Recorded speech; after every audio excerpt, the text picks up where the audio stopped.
এক সাহাবী রাসূলের খেদমতে এসে বলল, হুজুর, যুবক এসে বলতেছে, ইয়া রাসূলুল্লাহ, আপনি অনুমতি দেন, আমি জিনা করতে চাই।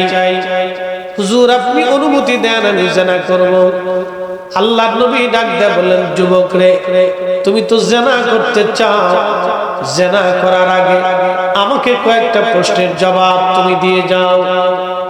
যুবক বলল, হুজুর বলেন কি প্রশ্ন? আল্লাহর নবী বলেন, যুবক রে বলো, তোমার মায়ের সঙ্গে কেউ জিনা করুক, তুমি কি অনুমতি দেবা? যুবক বলল, না ইয়া রাসূলুল্লাহ, আমার মায়ের সাথে কেউ জিনা করুক, জীবন গেলেও আমি অনুমতি দেব না। নবী ডাক দিয়ে বলেন, আল্লাহর হাবিব ডাক দিয়ে বলেন, যুবক, তোমার বোনের সাথে, রক্তের বোনের সাথে, কলিজার টুকরো বোনের সাথে কেউ জিনা করুক, তুমি কি অনুমতি দেবা? যুবক বলল, না ইয়া রাসূলুল্লাহ, কোনো মতেই হতে পারে না, আমি আমার নিজের বোনের সঙ্গে কেউ জিনা করুক, আমি অনুমতি দেব না। আল্লাহর নবী বললেন, যুবক, তাহলে আরেকটা প্রশ্নের জবাব দাও, তোমার স্ত্রীর সঙ্গে কেউ জিনা করুক, তুমি কি অনুমতি দেবা? যুবক বলল, না ইয়া রাসূলুল্লাহ, আমার বিবির সঙ্গে কেউ জিনা করুক, কখনোই আমি অনুমতি দেব না। আল্লাহর নবী বললেন, যুবক, তাহলে বলো, তোমার কলিজার টুকরো মেয়েটার সাথে কেউ যদি জিনা করুক, তুমি কি অনুমতি দেবা? যুবক ডাক দিয়ে বলেন, না ইয়া রাসূলুল্লাহ, আমার কলিজার টুকরা মেয়ের সঙ্গে কেউ জিনা করুক, এটা অনুমতি আমি কখনোই দেব না। আল্লাহর নবী তখনই ডাক দিয়ে বলেন, যুবক রে, তাহলে তুমি জবাব দাও, তুমি কোন নারীর সঙ্গে জিনা করবা? তুমি তো আমার কাছে জিনার অনুমতির জন্য আসছো।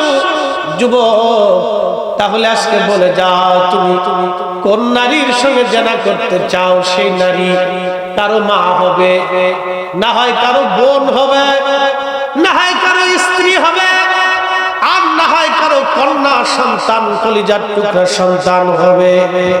তুমি বলো, তুমি কোন নারীর সঙ্গে জিনা করবা? আমার দেশের অনেক ছেলেরা নারীদেরকে উত্ত্যক্ত করে রাস্তাঘাটে, কলেজ, ইউনিভার্সিটিতে, মাদ্রাসায়, রাস্তাঘাটে, বিভিন্ন প্রতিষ্ঠানের সামনে, এবং কি তারা মার্কেটের দোকানপাটে, রাস্তাঘাটে, বাজারঘাটে আমার দেশের নারীদেরকে তারা ইফটিজিং করে, উত্ত্যক্ত করে। এই সমস্ত বহায়া দেখাটা যুবকদেরকে জুতা দিয়ে বাইরিয়ে সমাজ থেকে আলাদা করে দিতে হবে। কষ্ট হইতেছে? কথা বুঝা যায়? যাহা বলতেছি একবারে পারফেক্ট বুঝে গেল। পৃথিবীতে বিপর্যয় কেন আছে জানেন? আপনি দেখেন তো, পৃথিবীর সবচেয়ে দামি শহরের নাম হচ্ছে দুবাই। ইউরোপ, আমেরিকা পর্যন্ত যে শহরের কাছে ফেলে, যার একটা হোটেলে একটা রাত কাটাইতে বাংলাদেশের 30 লক্ষ টাকা লাগে।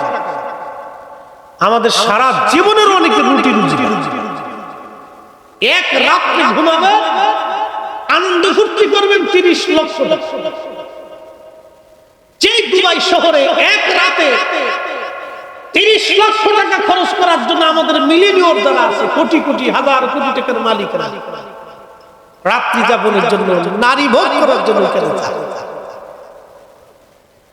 এই বিরাট বড় শহর থেকে আল্লাহ পানি দিয়ে ডুবাই দিলেন। একসাথে বলেন আল্লাহু আকবার। মালিক কে? একসাথে বলেন, বলেন, বলেন, কে? এই সর্বময় কর্তৃত্বের মালিক কে? বৃষ্টি দিয়ে আল্লাহ এমন ভাবে ডুবাই দিলেন যে দুবাই সরকারের কিচ্ছু করে নিরুপায় হয়ে গেল। আল্লাহ শুধু বৃষ্টি, বেশি কিছু দেন, পাথর ফেলা, খালি বৃষ্টি দিচ্ছে। যদি পাথর ফেলাইতে পূর্ব জমানার মানুষের মতো, যদি কওমের মতো যদি পাথর ফেলাইতেন, আল্লাহ কি করার ছিল জাতির? কিচ্ছু করার ছিল না। আল্লাহর ক্ষমতার কাছে আমরা অসহায়, কিচ্ছু করার ছিল না।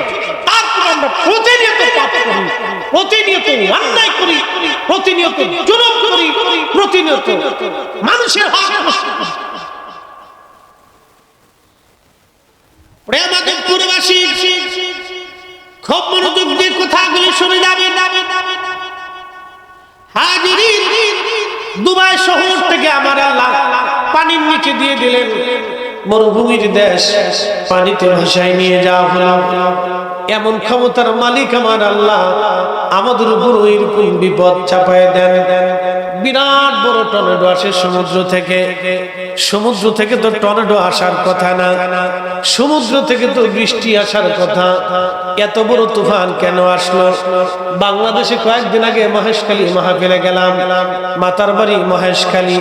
কুতুবদিয়া ঘুমিয়ে আছেন হযরতে মালিক শাহ রাহমাতুল্লাহ আলাইহি, আল্লাহর একজন মহান ওলি ঘুমিয়ে আছেন। ওনার জীবনের বহু কারামত, সমুদ্রের দ্বীপের ভিতরে একটা স্থানে উনি থাকতেন। হাজার হাজার কারামত ওনার জীবনে। অনেক বড় জায়েদ আল্লাহর কুতুব ছিলেন। খুব মনোযোগ দিয়ে শুনে যান। 1991 ঝড়, 65 ঝড়ে লক্ষ লক্ষ মানুষ সমুদ্রের পার থেকে আল্লাহ ভাষায় নিয়ে চলে গেল। এলাকার মানুষ বলল, হুজুর এমনও গেছে ফ্যামিলির মধ্যে কেউ বাঁচা নাই, নিশ্চিহ্ন হয়ে গেল। সিডর হয়েছিল। সিডরের ওই বছর আমি মাহফিল করার জন্য ওই আপনার পটুয়াখালী জেলার গলাচিপা থানায় গিয়েছিলাম। লোকেরা বলল, হুজুর এই নদীর ভিতর দিয়ে শুধু মানুষের লাশ ভেসে যেতে দেখেছি। লাশের পর লাশ ভেসে চলে গেছে নদীর মধ্যে, দাফন করার মতো সময় হয় নাই। কি বুঝলেন? আমার মালিক যদি ইচ্ছা করেন কোনো ব্যাপারই না। আপনাদের সিলেট অঞ্চল দিয়ে আল্লাহ পানি দিয়ে এমন ভাবে ডুবাই দিলেন, কয়েক বছর আগে দেখলেন এত পরিমাণে পানি আল্লাহ দিলেন যা আপনারা কখনোই হয়তো দেখেন নাই। আমার মালিক ইচ্ছা করলে সৃষ্টির যে কোনো প্রান্তরে গজব দিয়া আমার আল্লাহ সমূলে ধ্বংস করে দিতে পারে। কি কথা বলেন, ঠিক কিনা? আল্লাহ বলেন, বান্দা আমি তোমাদের উপরে গজবগুলি চাপাই দেই না, তোমরা দু হাতের রুজি করো, তোমরা গজবগুলি নেও, আমি আল্লাহ দেই। এই যে দেখেন তো ঢাকা শহরে বসবাস অনুপযোগী হয়ে যাচ্ছে, তারপরেও কি ওই শহরে জেনা বন্ধ হয়েছে? হয় নাই। তারপরেও ওই শহরের পতিতালয় বন্ধ হয় নাই। তারপরেও বার হাউস মদের দোকান বন্ধ হয় নাই। তারপরেও নর্তকের নাচের আড্ডা বন্ধ হয় নাই। কারা নাচে, কারা নাচ দেখে, কারা নাচের আয়োজন করে, কারাও এগুলি দেখে। এগুলি হিসাব করলে আপনার শরীরগুলি হিম হয়ে আসবে। তার মানে আমরা আগামীর জন্য আমাদের যুবক যুবতীরা, আগামীর যুবক যুবতীগুলি ভয়াবহ ফিতনার ভিতরে পড়ে গেছে, খুবই ভয়াবহ। কয়েকদিন আগে একটা ছেলে আমাকে ফোন দিল টাঙ্গাইল থেকে, বলতেছে, হুজুর আমি ট্রান্সজেন্ডার ছিলাম। আমার দিকে তাকাও, আমার দিকে তাকাও বাবা। ট্রান্সজেন্ডার, আমার দিকে তাকাও, কথা না বলি। ট্রান্সজেন্ডার, ট্রান্সজেন্ডার বুঝছে ইংরেজি শব্দ, বাংলায় বলে সমকামিতা। সমকামিতা বুঝছেন? পুরুষে পুরুষে বলৎকার করা। নাউজুবিল্লাহ মিন যালিক, যা কুত্তাও কোনোদিন চিন্তা করে। কথা বুঝেন নাই মনে হয়? কুত্তায় কোনোদিন দেখছেন পুরুষ কুত্তায় অকাম করতে দেখছেন? জীবনে দেখেন। যেটা মানুষে নারী নারী সমকামিতা, এগুলো সারা পৃথিবীতে সমকামিতার সংগঠন আছে, এগুলো ট্রান্সজেন্ডার। আমাকে ছেলেটা বলতেছে, হুজুর আমি ট্রান্সজেন্ডারের সদস্য ছিলাম। আপনার ওয়াজ শুনতে শুনতে জীবন পরিবর্তন করছে, আল্লাহর কসম করে বলতেছে। প্রত্যেকটা রাত আপনার ওয়াজ শুনছে, প্রত্যেক রাত্রে ওয়াজ শুনতে শুনতে ট্রান্সজেন্ডার ছিলাম, সমকামিতার সদস্য ছিলাম, আমি বিয়ে করছি, আমার একটা সন্তান হয়েছে। প্রত্যেক রাত আপনার ওয়াজ শুনতে শুনতে আমার জীবন পরিবর্তন হয়ে গেছে। হুজুর আমি সদস্য থেকে ফিরে আসছি, আল্লাহ আমাকে জাহান্নাম থেকে ফিরিয়ে দিয়েছে। একসাথে বলবেন আল্লাহু আকবার। হেদায়েতের মালিক আমরা, কথা কন না কেন? হেদায়েতের মালিক কে? কে মালিক? কে? আল্লাহ। মালিক আল্লাহ। অনেকে বলে এত মাহফিল দিয়ে হবে কি? আবার আরেক দল আছে আমাদের দেশে, মিলাদ বন্ধ করে দাও, মিলাদুন নবীর মাহফিল বেদাত, দুয়া বেদাত, ইসালে সুয়াদ বেদাত, ফাতিহা বেদাত। এই বেদাত বেদাত করে খালি বন্ধ করার চিন্তা করতেছে। শুনেন, আপনাদেরকে আজকে একটা পরিসংখ্যান দিয়েছি, যারা এই বন্ধ করে দেওয়ার জন্য খালি বন্ধ করে দাও বন্ধ করে দাও আজকে বুঝায়। সারা বাংলাদেশে অনেক পীর মাশায়েখ আছে না ভাই? কোন পীর মাশায়েখ কি কয় আপনারা সুদ খান? কথা কন না কেন? যে পীরে ঘুষ খাইতে সুদ খাইতে কয় এটা কি পীর? ও তো শয়তান। কথা কন না কেন? ঠিক কি না? কোন পীরে কি কয় তুমি নামাজ পড়ো না? সব পীরে, সব পীর মাশায়েখরা যারা ভালো, সব পীর মাশায়েখ হকানি যারা, তারা সবাই কয় যে তোমরা ভালো কাজ করো। তার মানে যারা পীরের অনুসারী, অন্তত হলেও তারা পীরের কাছে যায় হলো কিছু ভালো কাজ করে। কথা কন না ঠিক কি না? তো মানুষের পীরের দরবারে, মাশায়েখদের দরবারে, উলামায়ে কেরামের দপ্তরে, উলামায়ে কেরামের সোহবতে বেশি বেশি যাওয়ার দরকার, বসার দরকার, মাদ্রাসাগুলিতে বসার দরকার, মসজিদে আসার দরকার, এই মাহফিল বেশি বেশি হওয়ার দরকার, ঘরে ঘরে মিলাদ হওয়ার দরকার। এ শোনেন, যদি এইগুলি বন্ধ করে দেন তাহলে 5 বছর টাইম দিলাম, আমার দেশের মেয়েরা এই মাধবপুর দিয়ে হাফ প্যান্ট পরে আপনার সামনে দিয়ে হাঁটতে থাকবে, ঘুরতে থাকবে, কিচ্ছুই করার থাকবে না। কথা বলেন ঠিক কি না? এই জন্য ঘরে ঘরে নবীর মিলাদ দরকার, ঘরে ঘরে কোরআন তেলাওয়াত দরকার, ঘরে ঘরে দুয়া ইসালে সব মাহফিল দরকার। যারা বন্ধ করতে বেদাতের ফতোয়া দিয়ে বন্ধ করতে চায়, এই সব সেটা হলো শয়তানের দালা।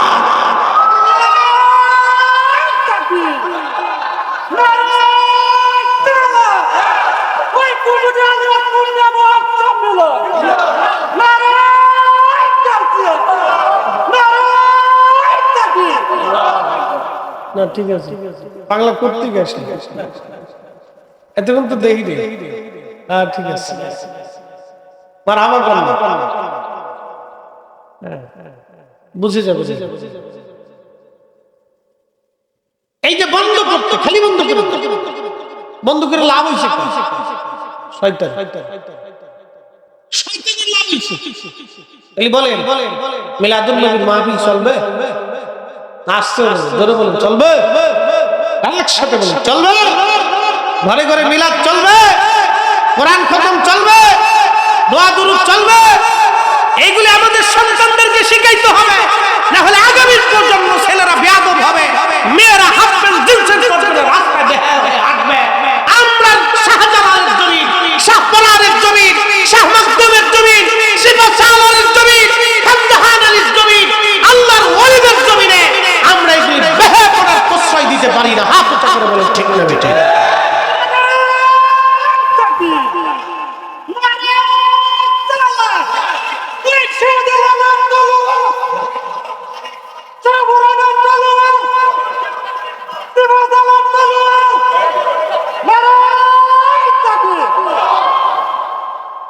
এগুলি আমাদের দেশে ভয়াবহতা সৃষ্টি হচ্ছে।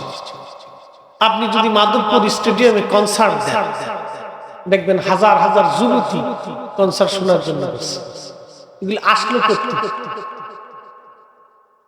কিনাইতে পারবেন। আপনি দেন, একটা দিয়ে দেখেন যে কত যুবতী আসে, খালি দিয়ে দেখে সাইডে গুজে জিন্সের প্যান্ট পরে গেঞ্জি গায়ে দিয়ে আইটে সিটিয়ে মাজার ভিতরে বেল্ট লাগে, কতগুলি আসে খালি দেখে। কোথার থেকে আসে? এর অর্থ হচ্ছে আমরা ডিমোশনের দিকে যাচ্ছি। এটা আমাদের দু হাতে রুজি হচ্ছে।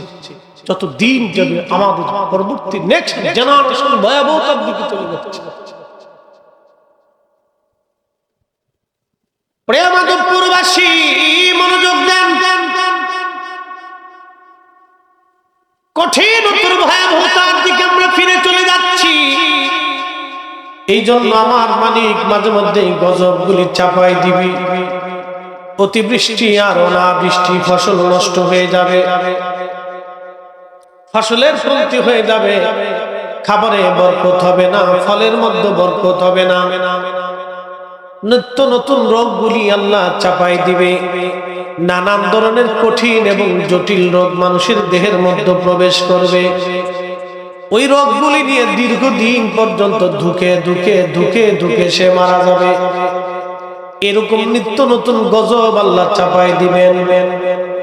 বন্ধু আমার, ভয়াবহ তো কতই মারাত্মক। এইভাবে আল্লাহ রাসূল সাহাবীকে বললেন, সাহাবী তাহলে বলো তুমি কোন নারীর সঙ্গে জিনা করতে চাও? অথচ সেই নারীটা কারো মা হবে, সেই নারীটা কারো বোন হবে, সেই নারীটা কারো মেয়ে হবে, সেই নারীটা কারো স্ত্রী হবে। আল্লাহর নবীর এই সাহাবী যুবক রাসূল কারীমের কদম মোবারকে পড়ে গেলেন, ইয়া রাসূলুল্লাহ আমার ভুল হয়ে গেছে, নবীজি ক্ষমা করে দেন, তওবা করলাম, জীবনে আর কোনোদিন অন্তর দিয়ে জিনার লিপ্সা আর কোনোদিন করব না। চিৎকার করে জোরে বলেন আল্লাহু আকবার।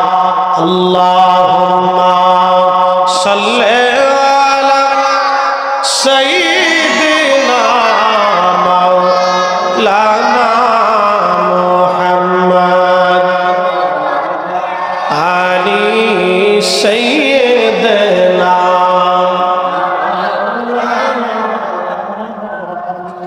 ওই নামই আমার গলার মালা, ওই নাম জপে মোর জুড়াই জ্বালা, ওই নামই আমার গলার মালা, ওই নাম জপে মোর জুড়াই জ্বালা।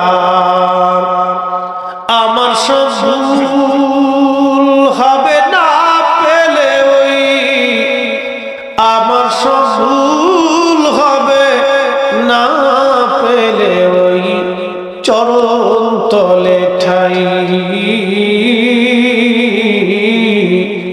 ওই নামের মাঝে কি যেন শান্তি খুঁজে পাই, ওই নামের মাঝে কি যেন শান্তি খুঁজে পাই।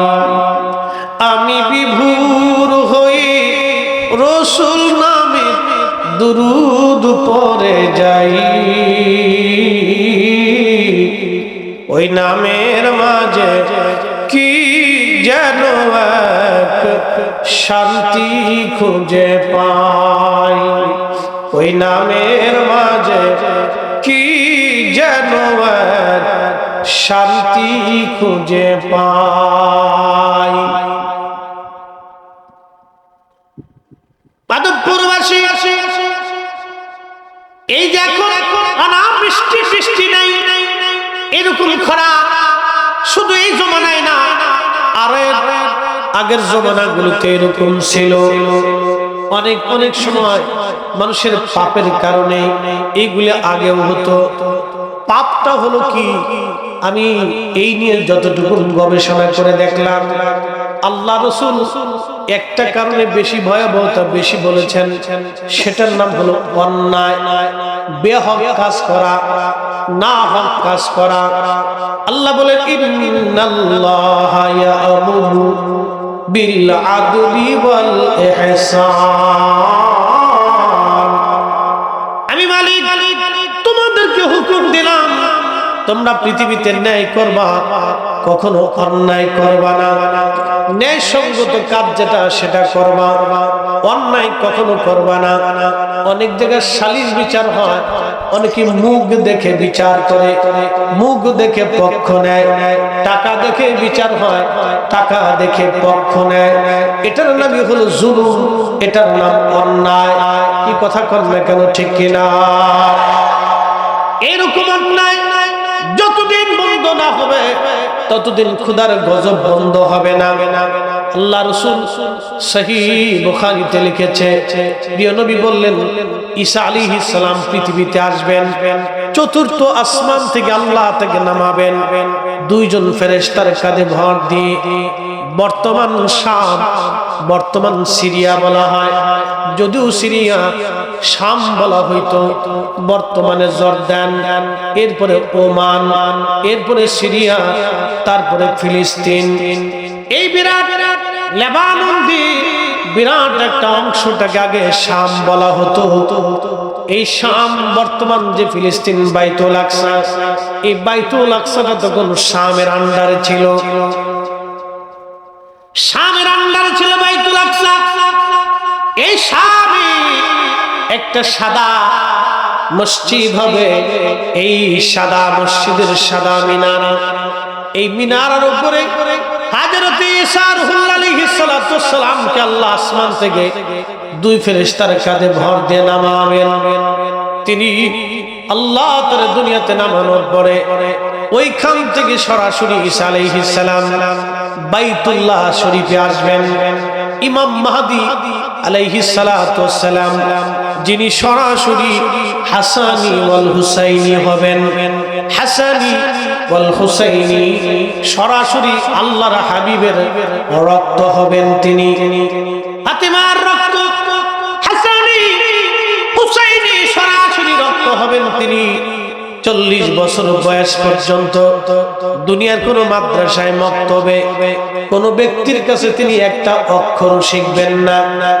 40 বছর ধরে তিনি মরুদ্যানে মরুভূমির ভিতরে বেদুইন পল্লীর মধ্যে বেড়ে উঠবেন। 40 বছর পর্যন্ত তিনি উট দুম্বা ছাগল ভেড়া চড়াইতে থাকবেন। মরুভূমির পাহাড়ে পাহাড়ে মরু উদ্যানগুলিতে উট দুম্বা ভেড়াগুলি তিনি চড়াইতে থাকবেন। তিনি হযরতে ইমাম মাহদী আলাইহিস সালাতু ওয়াস সালাম 40 বছর পরে এক রাত্রি বেলা আমার আল্লাহ তার পবিত্র কাল মুবারকের ভিতরে আমার আল্লাহ এক রাত্রি বেলায় আমার আল্লাহ ইমাম মাহদীর কালবের ভিতরে আমার মালিক আমার আল্লাহ সমস্ত বিদ্যা আমার আল্লাহ তার কালবে ঢুকাই দিবে। একবার জোরে বলা যাবে আল্লাহু আকবার। না না, এখান থেকে কিছু শিখার আছে, নবী চিনার আছে, বুঝে যান। এক রাত্রে সমস্ত ইলমগুলি আল্লাহ তার কালবের মধ্যে ঢেলে দিবে। একসাথে জোরে বলবেন আল্লাহু আকবার। আজকে ওরা কারা আমার রাসূলের ইলম নিয়ে প্রশ্ন তুলে, কি কথা কর না কেন? ওরা কারা আমার নবীর ইলম নিয়ে যারা প্রশ্ন তুলে, রাসূলের রক্ত, নবীর বংশ, নবীর আহলে বাইত, নবীর আওলাদ হাসানি হুসাইনি ইমাম মাহদীর ইলম যদি এক রাতে আল্লাহ দুনিয়ার সমস্ত ইলম যদি তার কালবের মধ্যে ঢুকায় দেয়, তাহলে বলেন যেই নসলে যার রক্ত দ্বারা ইমাম মেহেদীর কিন্তু নিজস্ব কোনো মূল্য নাই। যদি নবীর রক্ত না হতো, কি কথা কর না কেন? আমার রাসূলের নসল না হলে ওনার কোনো মূল্য ছিল না। রাসূলুল্লাহর বংশ হওয়ার কারণে ওনার ইজ্জত আল্লাহ বাড়াই দিলেন। আমার রাসূলের গোলামির জন্য আল্লাহ ওনার ইজ্জত বাড়াই দিলেন। এত বড় সম্মান আল্লাহ তারে দিবেন। নবীর কারণে যদি ইমাম মেহেদীর সম্মান এত হয়, তাহলে আপনারা বলেন তো আমার রাসূলের বিষয়টা কত সেনসিটিভ হবে। যারা হুজুরের ইলম নিয়ে আজকে প্রশ্ন তুলে ছোট আর খাটো করে দেখতে চায়, এই সব কয়টাই শয়তানের দালাল। সন্দেহ ওই নামই আমার গলার মালা, ওই নাম জপে মোর জুড়ায় জ্বালা। আমার সব ভুল হবে না পেলে ওই, আমার সব ভুল হবে না পেলে ওই চরণ তলে ঠাই। ওই নামের মাঝে কি যেন শান্তি খুঁজে পাই। হযরত ইমাম মাহদী বাইতুল্লাহ শরীফে অপেক্ষা করবেন। ঈসা আলাইহিস সালাতু ওয়াস সালাম সুদূর শাম থেকে বাইতুল আকসা থেকে সরাসরি বাইতুল্লাহ এসে চলে আসবেন। ইমাম মাহদী আলাইহিস সালাম বলবেন, হুজুর আজকে আপনি ইমামতি করেন, নামাজ পড়ান। হযরত ঈসা আলাইহিস সালাম ডাক দিয়ে বলেন, মাহদী এই উম্মতের পিছনে আমি নামাজ পড়ার জন্য আসছি, নামাজ পড়াইতে আসি নাই। আজকে আপনি নামাজ পড়াবেন। আমি ঈসা যদিও নবী ছিলাম, কিন্তু আখিরি নবীর উম্মতে দুনিয়াতে আসছি। মাহদী আপনি নিজে নামাজ পড়ান। আজকে আমি ঈসা রূহুল্লাহ আপনার পিছনে নামাজ আদায় করব। চিৎকার মেরে জোরে বলেন আল্লাহু আকবার। তেলের গাড়ি তেলে চলে, হাওয়ার গাড়ি হাওয়ায় উড়ে, বিনা তেলে চালায় গাড়ি নবী সুলাইমান। আমরা সেই মুসলমান, আমরা সেই মুসলমান। এই নবীর উম্মতের এত দাম। হযরত ঈসা রূহুল্লাহ আলাইহিস সালামের মতো জলিল কদর রাসূল এবং নবী এই উম্মত হয়ে আসার পরেও তিনি হযরত ইমাম মেহেদী আলাইহিস সালামের পিছনে নামাজ আদায় করবে। এই জন্য কোরআন কর্তৃক আল্লাহ আমাদের সম্মান দিয়ে দিয়ে আল্লাহ বলেন, কুনতুম খায়রা উম্মাতিন উখরিজাত লিন-নাসি তা'মুরুনা বিল মা'রুফি ওয়া তানহাউনা আনিল মুনকার। আল্লাহ বললেন, ও আমার আখির নবীর উম্মতেরা, আমার হাবিবের উম্মতেরা, তোমরা শুনে দাও, সর্বশ্রেষ্ঠ জাতি তোমাদেরকে বানাইলাম আদম সফিউল্লাহ থেকে ঈসা রূহুল্লাহ আলাইহিস সালাতু ওয়াসসালাম পর্যন্ত যত নবী রাসূল গত হয়ে গেল, সবার উম্মত থেকে তোমাদের শ্রেষ্ঠত্ব দিলাম, মর্যাদা দিলাম। ওই নবীর কারণে আমাদের আল্লাহ এত বড় মর্যাদা দিলেন, ওই রাসূলের কারণে আল্লাহ এত বড় দাম আল্লাহ আমাদেরকে দিলেন। সিন্নি খাইলাম, মোল্লা চিনলাম না, রাসূলের কারণে এত মর্যাদা আল্লাহ আমাদেরকে দিলেন। বড় আফসোস হলো সত্য, নবী চিনতে পারলাম না। আমরা এমন উম্মত হইছি এখনো মসজিদের জুতা চুরি করি, আমরা এমন উম্মত হইছি এখনো জমিনের আইন নিয়ে ঠেলাঠেলি করি, আমরা এমন উম্মত হইছি বিয়ে বাড়ির খাওয়া নিয়ে মারামারি করি, আমরা এমন উম্মত হয়েছি আল্লাহ এখনো সুদের কারবারি করি, আমরা এমন উম্মত হইছি হসপিটালে গেলে এখনো ঘুষ দেওয়া লাগে, বিভিন্ন জায়গায় গেলে এখনো পয়সা দেওয়া লাগে। আমরা এমন উম্মত হয়েছি হারাম না খাইলে আমাদের পেটের ভাত হজম হয় না, মিথ্যা না বললে আমাদের ঘুম হয় না। আমরা এমন উম্মত হয়েছি উম্মতের কিছু করতে পারি নাই, উম্মত উম্মতের মতো হতে হবে। কথা বলেন ঠিক কিনা? ঈসা আলাইহিস সালামের পিছনে ইমাম মাহদী আলাইহিস সালাতু ওয়াস সালামের পিছনে ঈসা আলাইহিস সালামের ইক্তেদা। তিনি হজ করবেন, হজ শেষ করার পরে আল্লামা ইমাম হাকিম মুস্তাদরিক হাকিম সহিহাইনের ভিতরে তিনি বিশুদ্ধ সনদে হযরত ইমাম বুখারী মুসলিমের শর্ত অনুযায়ী হাদিসকে সহিহ বলেছেন। ইমাম যাহাবী রাহমাতুল্লাহ আলাইহি তিনি তালখিসের ভিতরে হাদিসকে সহিহ বলেছেন। আল্লাহর নবী বললেন, ঈসা রূহুল্লাহ মক্কাতুল মুকাররমায় হজ শেষ করার পরে তিনি সরাসরি আমি নবী রওজা মুবারকে আসবে, এসে আমি নবীকে সালাম দিবে, আর আমি রাসূল তার সালামের জবাব দিয়ে দিব। জোরে বলা যাবে আল্লাহু আকবার। প্রিয় নবীজি রওজা শরীফ থেকে সালামের জবাব দিবে, লক্ষ লক্ষ মুসলমান সেই দিন সালামের জবাব শুনবে।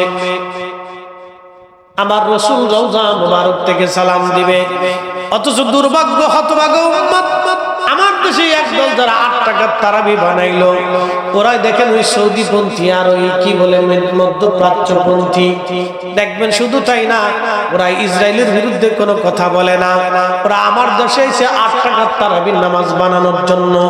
দেখেন মধ্যপ্রাচ্যের একটা দেশ ইরান যখন ইসরায়েলের উপর আক্রমণ করলো, তখন জর্দান আর সৌদি আরব আর সংযুক্ত আরব আমিরাত ইসরায়েলদের সাহায্য করলো।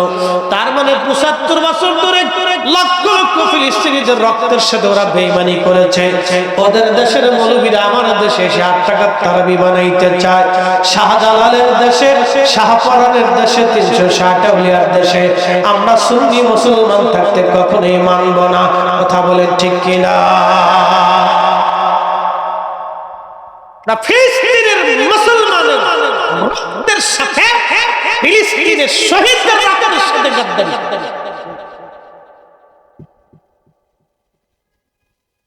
প্রিয় উপস্থিতি, ফিলিস্তিনি বাচ্চাদের ঘর নাই, বাড়ি ঘরগুলি বিরান করে দেওয়া হয়েছে। এমন ফ্যামিলি 40 জন 35 জন ফ্যামিলির সবাই শহীদ, একটা বাচ্চা বেঁচে আছে। জিজ্ঞেস করা হলো তুমি কেমন? বলে আলহামদুলিল্লাহ। বলে তোমার কি ডর হয় না? বলে হাসবুনাল্লাহু নি'মাল ওয়াকিল নি'মাল মাওলা ওয়া নি'মান নাসির। চিন্তা করেন, আমার দেশের ছেলেরা যখন সিনেমার গান গায় তখন ফিলিস্তিনের বাচ্চারা হাসবুনাল্লাহু নি'মাল ওয়াকিল বলে সাংবাদিকদের জবাব দিয়ে দেয়। আমার দেশের বাচ্চারা যখন ওই কি বলে হাট্টিমা টিম টিম, তারা মাঠে পড়ে ডিম, তাদের ঘোড়ার দুটো ডিম, এই ঘোড়ার ডিমের কবিতা যখন ওরা শিখে, তখন আমার দেশের ফিলিস্তিনের মুসলমান বাচ্চারা তখন জিহাদের ময়দানের শাহাদাতের সুঘ্রাণ তারা শিখে। কি কথা বলেন না কেন, ঠিক কিনা? আমার দেশের মেয়েরা যখন অর্ধলঙ্গ হয়ে ঢাকা ইউনিভার্সিটি, বিভিন্ন বিশ্ববিদ্যালয়, পাবলিক ইউনিভার্সিটি অথবা ইউনিভার্সিটি অন্য বলেন, আমার দেশের মেয়েরা জিন্সের প্যান্ট পরে শার্ট গায়ে দিয়ে যখন পাকিস্তান ইন্ডিয়ান শিল্পীদের নাচানাচি করে, তারা লাফালাফি করে, তখন ফিলিস্তিনের নারীরা হিজাব আর বুরকা পরিহিত অবস্থায় আই বাতিল মিথ্যা ইসরায়েল দখলদারদের বিরুদ্ধে তখন তারা জিহাদ করে। তাহলে তারাও নারী, এরাও নারী, রাত দিন ডিফারেন্স। আমার দেশের মেয়েরা যখন ইচ্ছা করে বুরকা খুলে দেয়, তখন ওই দেশের ফিলিস্তিনের নারীরা সন্তান শহীদ হয়ে যাওয়ার পরেও তারা বোরকা ছাড়ে নাই, হিজাব ছেড়ে দেয় নাই। ওরাও নারী, এরাও নারী, ওরাও মুসলমান, এরাও মুসলমান, আকাশ পাতাল তফাৎ। কথা কন না কেন, ঠিক কিনা? শিখার দরকার এগুলি আমাদের। ওরা বেডি, আর আমাদের দেশেও বেডি, আকাশ পাতাল তফাৎ। সন্তান শহীদ হয়ে গেছে বোরকা ছাড়ে, স্বামী শহীদ হয়ে গেছে হিজাব খুলে।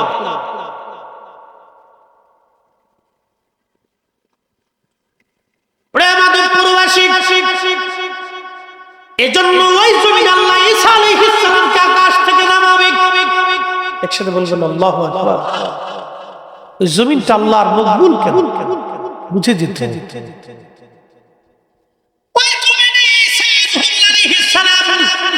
আল্লাহ থেকে আসমান থেকে দুনিয়াতে নামাবেন সেই জমিন। ওই জমিনে 70,000 নবী রাসূলগণ বিচরণ করেছেন বাইতুল আকসাকে কেন্দ্র করে। ওই জমিনে মিল্লাতের বাবা ইব্রাহিম, সাইয়্যিদুনা ইব্রাহিম আলাইহিস সালাম ঘুমিয়েছেন। ওই জমিনে হযরত আম্মা জান সারা হাজরার মতো মহিয়সী নারীরা ঘুমিয়ে গেছেন। তাদের রক্তধারা এখনো সেই মানুষদের মধ্যে প্রবাহিত আছে, যার কারণে তারা মিথ্যার কাছে মাথা নত করে নাই। ফিলিস্তিনের একটা বাচ্চার উত্তর শুনলে আপনার মাথা নষ্ট হয়ে যাবে। কালকে ভিডিওতে দেখলাম একটা যুবক হাসতেছে। বলে হাসেন কেন? বলে এই খুশিতে হাসি, আমার ফ্যামিলির ভিতরে আমি ছাড়া আর কেউ বেঁচে নেই, সবাই আল্লাহ রাস্তায় শহীদ হয়ে গেছে, তারা জান্নাতে চলে গেছে, এই জন্য আমি খুশিতে হাসতেছি। চিৎকার করে একসাথে বলেন না ইয়া রাসূলুল্লাহ।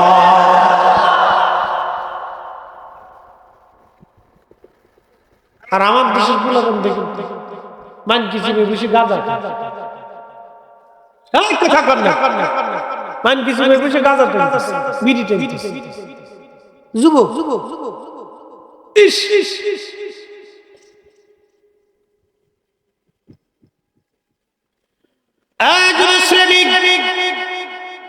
যৌবন যার যুদ্ধে যাবার সময় তার যৌবনের ইবাদত মালিকের কাছে বেশি পছন্দ।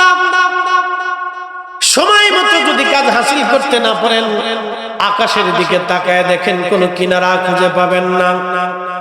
আফালাম ইয়ানজুরু ইলাস সামাই ফাওকাহুম কাইফা বানাইনাহা।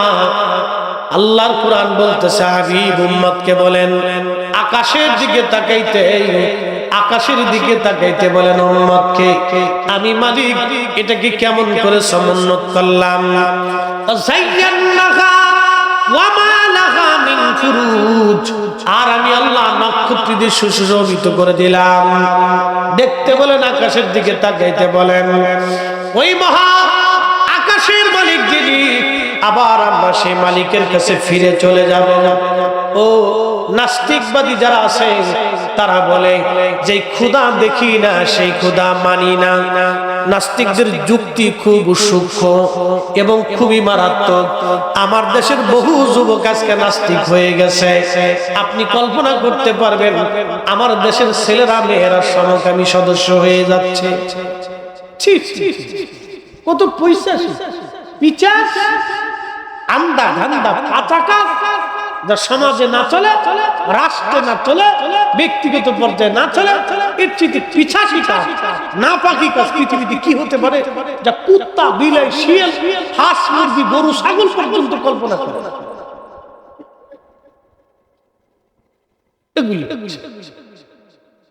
এগুলোর জন্য কোটি কোটি ডলার বিদেশ থেকে আসে। কিন্তু দুঃখের বিষয় হলো সত্য, আমার দেশের বহু মা টাকার অভাবে ওষুধ কিনতে পারে, বহু বাবা টাকার জন্য সন্তানকে ভালো চিকিৎসা দিতে পারে, বহু সন্তান টাকার জন্য বাবাকে ভালো ডাক্তার দেখাইতে পারে না, দুঃখে দুঃখে বাবা মরে যাচ্ছে। অথচ ট্রান্সজেন্ডার সমকামিতা এই হাবি দাবি এই সমস্ত বেহায়া প্রতিষ্ঠিত করার জন্য আমার দেশের কোটি কোটি ডলার নষ্ট হচ্ছে, কিন্তু অসুস্থ ব্যক্তির সেবা চিকিৎসার জন্য কোনো ডলার ব্যয় হচ্ছে না। এই সব ইহুদিদের কারসাজি। কথা বলেন ঠিক না? সতর্ক যদি না হন আগামীতে পস্তিত দিন এমনি যাবে। আমাদের যার যার অবস্থান থেকে তাকে সতর্ক হতে হবে। বলেন তো একটা ছেলে প্রত্যেকদিন যদি গাঁজা খায়, নেশা করে, বাবা তো খাই কি করে? অনেক বিজ্ঞানী হবে, বড় ডক্টর হবে, তোর জীবনটা কি? তেজপাতা, তেজপাতা তো কাজে লাগে। কি কথা কন? তেজপাতা কি কাজে লাগে না? এটা বিরাট কাজে লাগে। যাদের কাশির ব্যারাম আছে তেজপাতারে আগুন সিপাইয়া বিড়ি সিস্টেম বানায়, বিড়ি খেতে বলতেছি সাবধান, বিড়ির সিস্টেম মানে এটার ভিতরে আগুন লাগে টাইনে ধোঁয়া যদি বুকের ভিতরে দিতে পারেন তাহলে কিছুটা উপকার। বুঝতে পারছেন? এটা একটা চিকিৎসা বলছে উপকার। তো তেজপাতা তো কাজে। তো যেই ছেলে নেশা করে ওর জীবনটা তো বড়, ওর কিচ্ছু নেই, ও দুনিয়াও হারিয়েছে আখিরাত হারিয়েছে। ও দুনিয়াও নাই আখিরাত, ও দুনিয়াও নাই ওর আখিরাত। ওই অবস্থায় যদি মারা যায় তো হারাম খাইতে গিয়ে মারা যায়। শুয়োরের পায়খানা কুত্তার পায়খানা খেয়ে মরলে যা হবে, ওই নেশা করে মরলে তা হয়। কি কথা কর না কেন? কুত্তার বিষ্ঠা চিনেননি আপনারা? কুত্তার বিষ্ঠা, কুত্তা খাওয়ার পরে যেটা বমি করে ফেলে যেটাকে বলে বিষ্ঠা, এটা যেমন পচা গন্ধা নাপাক নেশা দ্রব্য ওইরকম নাপাক। এই কুত্তার বিষ্ঠা শরীরে গেলে যেমন শরীরের রক্ত নষ্ট হবে, গোশত নাপাক হয়ে যাবে, পুরা শরীরের ভিতরটা পয়জন হয়ে যাবে। ওই নেশা দ্রব্য শরীর ঢুকলে শরীর পয়জন হয়ে যাবে। আল্লাহর হাবিব বলেছেন এই শরীর কখনো বেহেশতের যাওয়া তো দূরের কথা, ঘ্রাণ পর্যন্ত, অথচ 500 বছরের দূরত্ব থেকে জান্নাতের ঘ্রাণ পাওয়া যায়। একসাথে বলা যাবে আল্লাহু আকবার। যুবকদেরকে বলবো সাবধান, কোন বন্ধু যদি আপনাকে নেশার দিকে নিতে চায় তাহলে বুঝবেন পৃথিবীতে সবচেয়ে বড় দুশমন। এক কথা কেন কেন জোরে বলে, কোন বন্ধু যদি আপনাকে নেশার দিকে নিতে চায় আপনি সারা জীবন এটা পরিসংখ্যান মনে রাখবেন, জীবন ছেলে খেলা না, এটা একটা জীবন। জীবন আল্লাহ প্রদত্ত জিনিস, এটা আল্লাহ আপনাকে দিয়েছেন। জানেন আল্লাহ কত সুন্দর করে আপনাকে মায়ের কোলে বানিয়েছেন, রেহেমের ভিতরে কত যত্ন করে আল্লাহ বানাইছেন। জানেন আপনি কত যত্ন করেছেন আল্লাহ? একটু পানি থেকে রাব বলেছেন বাদা খালকাল ইনসানি মিন তুরাব, আমি মানুষের সৃষ্টির সূচনা করছি মাটি থেকে। এরপরে আল্লাহ বলেন সুম্মা জাআলা নাসলাহু, আমি তার নসলকে বংশকে বৃদ্ধি করেছি মিন সুলালাতিন মিন মাইন মাহিন, পুরুষের নির্গত পানি, মায়ের নির্গত পানি মায়ের বক্ষ থেকে আসে, বাবার পৃষ্ঠদেশ থেকে একত্রিত হয়ে মায়ের রেহেমের ভিতরে করারিম মাকিদ, আল্লাহ বলছেন এক নিরাপদ আধারে মায়ের রেহেমের ভিতরে আল্লাহ এটাকে যত্ন করতে লাগলেন। 40 দিন পর্যন্ত ওই পানিটা আল্লাহ মায়ের রেহেমের ভিতরে রিফাইন করতে লাগলেন। একসাথে বলা যাবে আল্লাহু আকবার। না না আরো জোরে বলেন আল্লাহু আকবার। প্রথম কতদিন? 40 দিন পর্যন্ত আল্লাহ মায়ের রেহেমের ভিতরে পানিটাকে আল্লাহ রিফাইন করতে থাকে।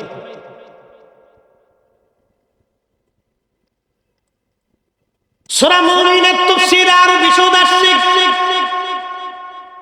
40 দিন পর্যন্ত পানিটাকে আল্লাহ মায়ের রেহেমের ভিতরে রিফাইন করতে থাকেন।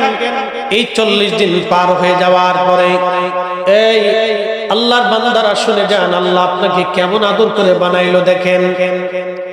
প্রত্যেকটা বাচ্চা যখন দুনিয়াতে আসে দেখবেন অনেক সুন্দর, কিন্তু ধীরে ধীরে বড় হইলে সে তার নিজের স্বাস্থ্য নিজে নষ্ট করে, নিজের চেহারা নিজে নষ্ট করে, নিজের চেহারা সে নিজে নষ্ট করে দেয়। আল্লাহ নিজে নষ্ট করেন নাই, আল্লাহ ঠিকই বলেছেন তোমরা যেটা রুজি করো আমি সেটা দিয়ে দেই। ও যুবক আপনারা ভালো করে শুনে যান, প্রত্যেক বাচ্চা জন্ম নেওয়ার পরে দেখবেন খুবই সুন্দর। আল্লাহ বলেন লাকাদ খালাকনাল ইনসানা ফি আহসানি তাকওয়িম।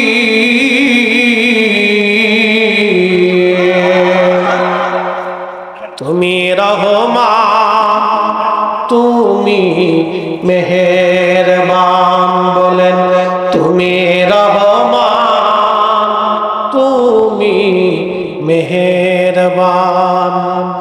অন্ধ গাহে না শুধু তোমারি গুণগান, অন্ধ গাহে না শুধু তোমারি গুণগান, বুঝে বুঝে না তবু শান।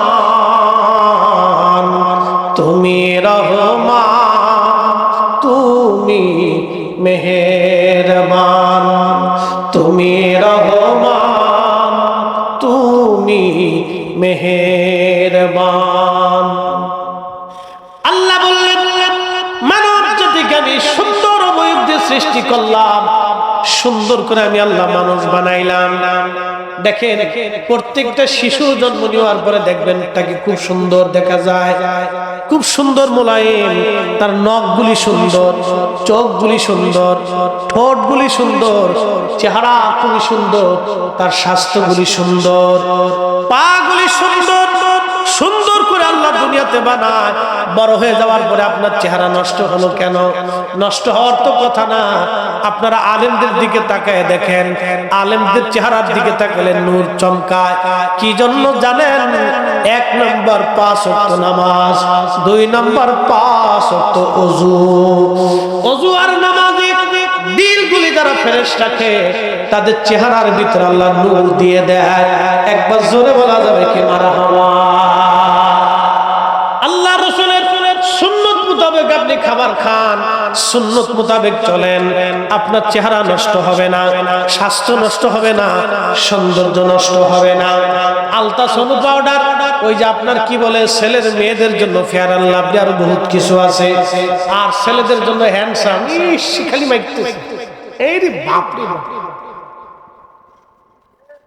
বেডিরা তো প্রতিনিয়ত ভ্যানিটি ব্যাগের ভিতরে আয়না রাখে, আবার কি ঘোরার জীবনের মাঝে মধ্যে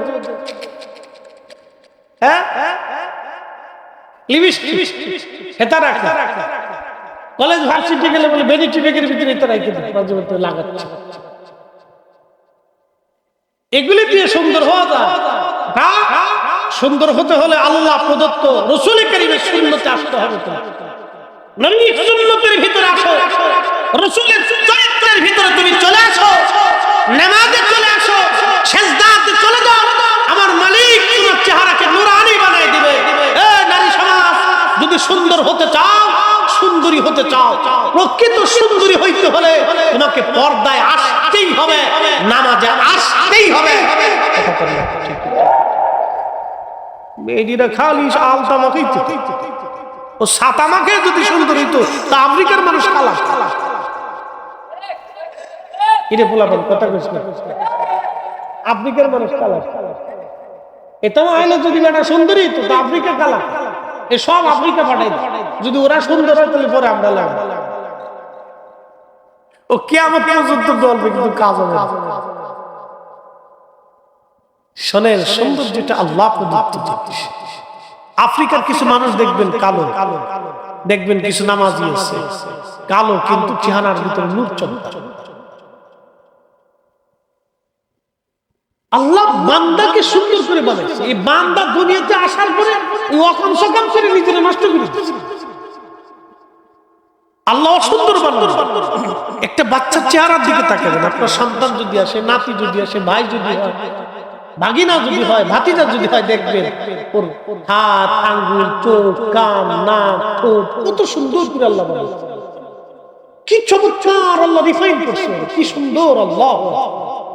এই জন্য বাচ্চা দেখলে মানুষ আদর আদর আদর, আর বাচ্চা দেখলে যে আদর করে না, আল্লাহ রাসূল বলছে আমার উম্মতের দলভুক্ত, ওটা শয়তান।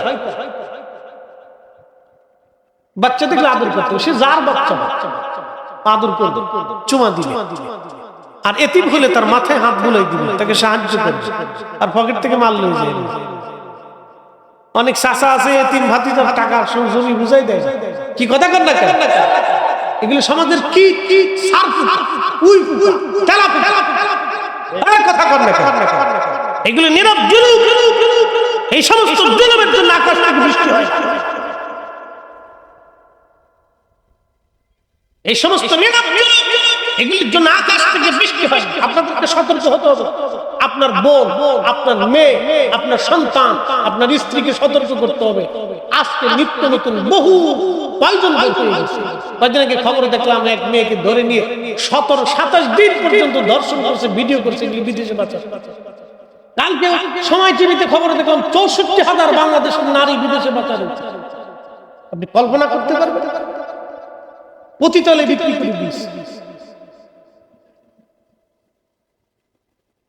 খালি ইঁদুরের জন্ম দিয়ে ছেড়ে দিলে হবে না, মানুষ বানাইতে হবে। সন্তানদেরকে মাদ্রাসায় দিতে চান, কে মাদ্রাসায় দিলে কিন্তু চোর হবে না? রিজিক কি আপনার আমার হাতে না? রিজিক তো আল্লাহর আসমান থেকে বন্টন। সন্তানদেরকে মাদ্রাসায় দিয়ে দেয়, ওটা মানুষের মতো মানুষ হবে। এই কথা কর না কেন? দিয়ে দেন মাদ্রাসা, এত দিবে মাদ্রাসায় দিয়ে দেন, ওলামায়ে কেরামের দর্শে বসে, মাদ্রাসাতে বসান, কোরআন শিক্ষা, আদব শিক্ষা দেন, তাহলে আগামী প্রজন্ম ভয়াবহতার দিকে। আর যেগুলো আছে খালি বেদাত বেদাত করে বন্ধ করার চেষ্টা করতেছে, ঘরে ঘরে মিলাদ দিতে। এই আজকে বলেন, জোরে বলেন।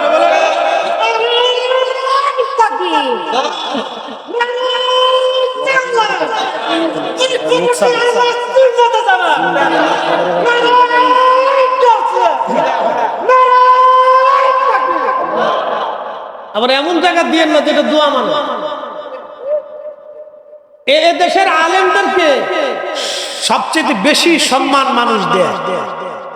আপনাদের বাড়ির ভালো খাবারটা আমাদের জন্য বরাদ্দ করে, কথা কিন্তু একটা চুল পরিমাণ মিথ্যা না।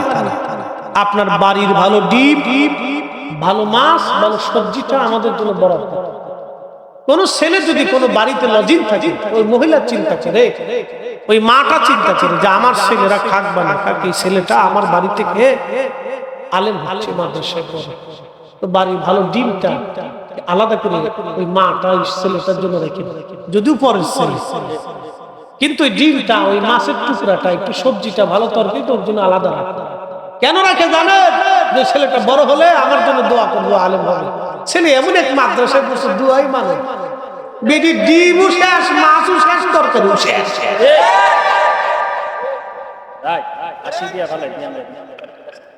কথা বুঝে তারপরে যেত সুন্নি মাদ্রাসায় দিয়ে কথা বলবে।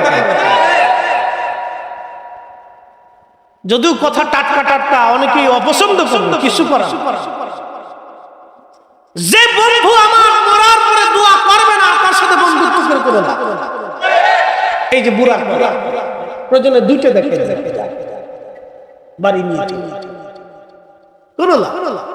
বাংলা ওয়াজ করতেছে, আরবি ওয়াজ লাগবে, বাংলাটা নিয়ে চল, একবার বাংলা বেরিয়ে দিচ্ছি।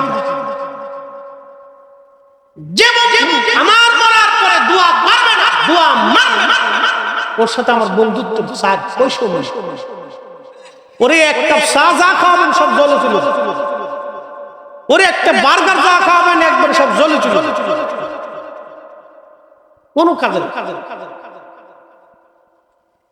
যদিও আমার কথা শক্ত, কিন্তু আপনাকে সুদূর প্রসারী চিন্তায় বুঝতে হবে কথা। প্রিয় উপস্থিতি, কথা কেউ নিজের পক্ষ নিয়ে মাইন্ডে নেগেটিভ কখনোই নেগেটিভ পজিটিভ। কেউ যদি ওই মতের ওই পথের থেকে থাকেন তাহলে আমি ওই ভাইকে বলবো বেজার হয়ে না, বন্ধু আমার আপনাকে কষ্ট দেওয়ার জন্য বলতেছি। আপনার ইন্তেকালের পরে প্রিয় বন্ধু কবরে যখন চলে যাবেন, দোয়া কি জিনিস তখন আপনি আফসোস করতে থাকবেন। কিন্তু হায় আফসোস, আপনি এমন এক দলের অনুসারী হলেন যে যারা দোয়া করেও না, দোয়া মানে না। জীবনটাই বৃথা হয়ে গেল। 16 আনা বৃথা। ওই এক ভদ্রলোক নৌকায় চলে যাচ্ছে, ধরেন এই আপনাদের এলাকায় বন্যা হয়েছে, পানির ভিতরে নৌকা যাচ্ছে হাওরের ভিতর দিয়ে। এমন সময় লোকটা খুব জ্ঞানী গুণী, তো মাঝিরে জিজ্ঞেস করে, মাঝি তুমি কি এই বিষয় জানো, অঙ্ক জানো, ইংরেজি জানো, গ্রামার জানো? মাঝি কয় না, আমি তো কিছু জানি না, পড়াশোনা করি না। তো বেটা কয় তোমার জীবনের এই 16 আনা 14 আনাই বৃথা চলে গেল, খালি মাঝিগিরি করলা, মানুষই পার করলা, কোনো বিদ্যা শিখলে না।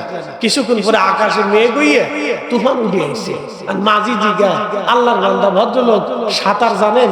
না, তা তো জানি। আপনার জীবনে 16 আনার 16 আনাই শেষ। 16 আনা শেষ। তো বন্ধু নেগেটিভ নিয়ে আমার উপর বেজার হয়েন না। দুয়া যদি বন্ধু না মানবে, দুয়া যে না করবে, আহলে সুন্নাত ওয়াল জামাত যে না মানবে, এদের সাথে খাতির রেখে চলবে। ক্লিয়ার? প্রিয় উপস্থিতি, বলতে বলতে তো অনেক কথা বলে ফেলেছি। আসেন আমি ওই আলোচনায় চলে যাই। মায়ের পেটের ভিতরে প্রথম 40 দিন আমার আল্লাহ পানিটাকে রিফাইন করতে লাগলেন। কি ছিলাম আমরা? কিছুই না, আমাদের কোনো ক্ষমতা না। আল্লাহ বললেন, কাইফা তাকফুরুনা বিল্লাহি ওয়া কুনতুম আমওয়াতা।